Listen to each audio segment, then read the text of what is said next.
Hey everyone, Melanie Muenchinger here, illustrator for Gina K Designs. Today I have a new project for you with my newest set from Gina K Designs, Fabulous Holiday Labels. And the inspiration that I got for this project was from all your fabulous comments from our blog hop this week for Gina's new Merry Bright StampTV kit.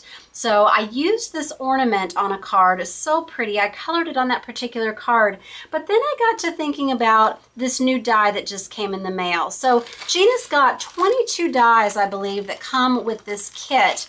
And we didn't get them, our design team didn't get them right away because she wanted to make sure she had plenty of dies for all the customers who ordered. So I just received these after I made all those samples for our blog hop. But I got really excited when I saw this die that cuts out this ornament. And the reason for that, not only is that beautiful, but I realized this was going to work really well as an ornament hanger die cut for the pieces in my Fabulous Holiday Label set. And you could additionally modify the look of this die by being able to place the oval pieces from that die cut set, the Fabulous Labels, long ways or horizontal, and that just looks so vintage. I love round ornaments, but I love the longer ones and these different orientations. So that's going to really open up a lot of options for you. I have several cards that I'm showing today. I'm just going to show you how to make these two tags so that you can see how to stamp them up with these pieces. All of these are from my Fabulous Holiday Label set, and then I'll show you some different ways you can layer these ornaments onto cards and bags. The products that we're going to be using for today, I've got a large block for that ornament stamp. I'm going to be using some smaller acrylic blocks for the smaller elements. The ink pads that I'm using today, I've got the Gina K Designs Red Velvet, the Prickly Pear, the Grass Green, the Fresh Asparagus, and then I'm using a Memento Tuxedo Black for the sentiments and for stamping the ornament hanger. Going to need the kit, obviously, so both of these sets that you see here are included in the Merry and Bright kit, mainly just using the ornament stamp, but then I use some individual pieces from both of these stamp sets to kind of jazz up the bases that I'm going to be putting them on. You're also going to need the Fabulous Labels die set, and then I've got just some adhesive, a tape runner for the mats, and then foam adhesive for popping up those ornaments, and then just some coordinating cardstock for those ink pads for your cards. Also just going to be using a couple markers here. I've got the Spectrum Noir GB9, GB11 for making a gold looking ornament topper, and then the blender just to blend those together. So let's begin by getting these stamped up. So I've already die cut these, so you're just going to need some scraps of white to make these, and you're going to need just whatever die cutting machine that you like to use. So let's go ahead and stamp up the ornament top on here. So a little tip for getting this straight, I like to lay this right on top of the paper and then press it down to really get that line straight for the string. Then I'm just going to take my black ink pad and I'm going to be omitting this part, but since you're going to be layering this over, it doesn't really matter if you do get some of it down on the ornament, but I'll show you something else that you're going to do, another way that you can put these sentiments right on top this part of the stamped image. So I am just inking up just the ornament part, and then I'm going to just lay this just right over the ornament die cut, and pardon my head if I'm getting in the way. So just going to press that down and pick it up. Okay, so if you want to mask that off perfectly, but again, this is going to be covered up by that oval. All right, so we're going to go ahead and just color this real quickly and then we'll put it aside. So I'm going to use this GB11 on the sides there, and then the GB9 for kind of the darker gold, and you could color it from left to right, right to left. I'm doing it with the shine in the middle, and then I'm just going to pull that towards the center to blend that a little bit. It went out of the line just a little bit, so I'm just going to take my blender, and that's just pushing that color right back in. Okay, So let's go ahead and stamp these up. So I'm going to take, let's do the long one first, because I don't think that or the one going horizontal first, because I don't think that I had used that in a video yet. So I'm going to take this piece with the hanging ornaments, so that's a really nice match for the theme of our card. And just put it right on here. It fits on a pretty small block. And I'm going to stamp this with my lighter green. This is the grass green ink. So I'm just going to put this just right so that I've got about 1/8 of an inch along the top going around. Pull that away and then flip it over. And again, about 1/8 of an inch. I'm trying not to get my head in the way, so I might be off just a tiny bit right there. Okay? And now we're going to do the different little ball elements. So on this one, I use little ones with that negative of the diamond, and I like to use a really tiny block for the small balls. So I'm going to put this green away, and I'm going to fill in with that red velvet, prickly pear, and the fresh asparagus. So let's start with the red. So I'm going to take this little diamond one here, and this is the larger of the two. You've got two sizes in each of these little patterned elements.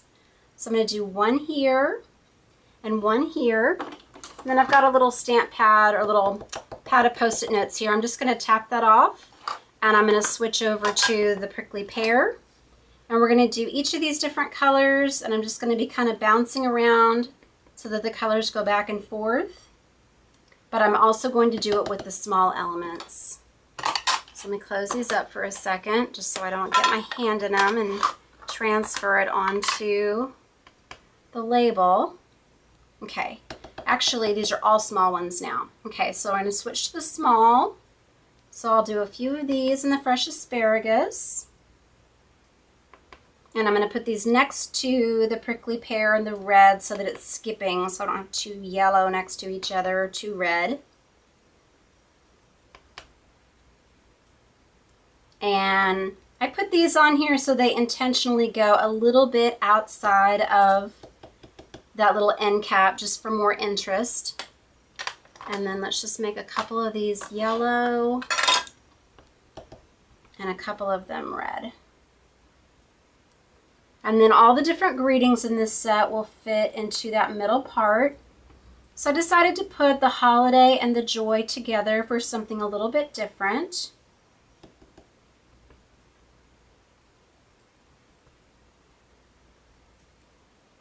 Okay, so that's done. So we're going to do the holiday joy now. And so I have these on a larger block just so that I can stamp them both at the same time. And I just put these so that they are lined up with the line of the middle of that grid line block going across directly underneath those letters. So I'm going to stamp this in black, and you notice the O's are missing, and this is for you to fill in with an O or those different little patterned elements. And I laid this out earlier just so that my spacing is correct and it's going to fit right in there. Okay.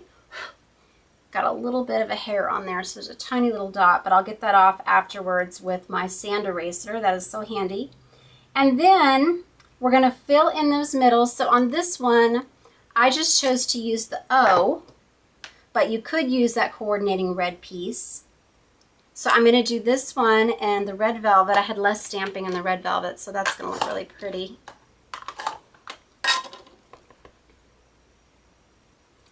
So we're just going to pop that in on the holiday and the joy. And then just to make it a little bit fancier and then to really keep in theme with those little dots that we've got there, I'm just going to fill this in. I've got this tiny little dot here, and I'm going to do these in the fresh asparagus. So I'm going to put this just on the ends and in between my holiday joy, and that's just going to look like just a custom sentiment there, like it came that way, but with all those different colors. And then if you want, you could go back in and you could fill in some of those little sparkles. Let's just do that while I already have the stamp out in that green. And I'm doing these on some of the opposite colors. Okay, isn't that pretty? The next thing that I want to do is I want to make that longer sentiment. So what I'm going to do is I am going to first stamp up this little poinsettia end cap in the black, and then I can go in and add those holly two-step elements. Let me take this out of the way. So I'm going to just put this here at the bottom.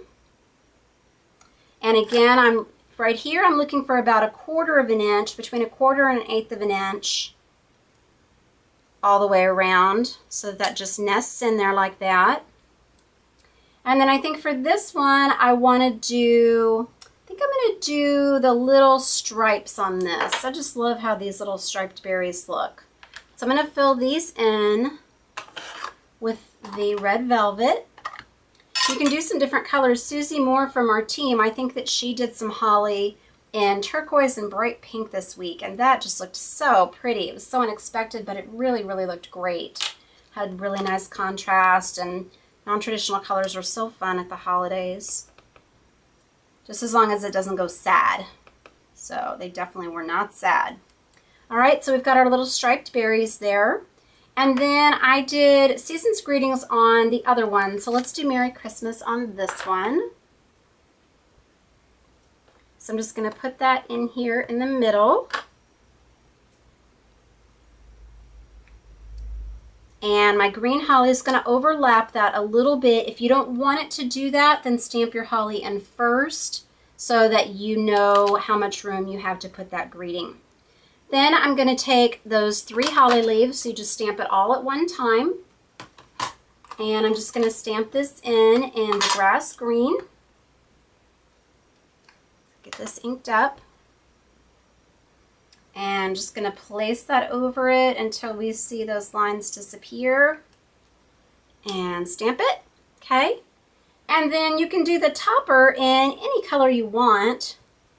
Maybe, let's see, let's go ahead and do it. I used the snowflakes before, so I'm going to go ahead and do that again. I liked how that looked the first time. But there's other options here. You could do this little deer topper. You could do the little house, whatever you want. Actually, let me see if that'll fit on there the way that I stamped it. I don't want it to overlap too much. I'll do that on another one. Okay, so I'm just going to ink this up in the red velvet. And then line it up so that it's got about the same amount, that band going all the way around, and lift that up, okay? So now we've got our 2 little ornaments, and so again, these are gonna go on just like that, or like that. So let me show you some of the different cards that I've made here. I've got some bases stamped up, and I wanted to show you a bunch of different layouts you could do with some ornaments. Now, if you don't have the StampTV kit, you could actually just do these on the ovals and then either use this little dotted piece that's in my set to create a line coming down, or you could use the topper in my holiday frame stamp set. Lots of different ways to do this. Okay, so for this one, I was going to put this just like that. So this has been stamped with the holly from that Merry Bright kit. So you can see it right there. So I just stamped it all over this prickly pear paper in the prickly pears, so you have the tone on tone. And then I used that little green diamond piece to coordinate that you can just put just right on there, and it's the exact same size as those berries. So what you would just do is you can actually just layer this on and like tuck this in. So you can either trim that off or you can make it dimensional. So I'm going to put this just right in the middle of this one. So we're just layered on just like that. Then I want to show you on this one, I used some of those little diamonds again that you can either put at the top or on the side or on the corner. So this one I would probably just layer just like that, and you can trim that off or you can tuck it under like I did here. So you could also do it like this. So many different ways. Now let me show you a few other options that are really fun for these stamp sets. So here is one that I inked up. I inked up just the top of the ornament topper with the black, and then I inked up the rest of that ornament image with the prickly pear. Then instead of covering it up with one of my ovals, I've just got that on the die cut, and I use the Sending Joy from my set and then those little dots from my Fabulous Holiday labels to create the top and the bottom, and then that little border there.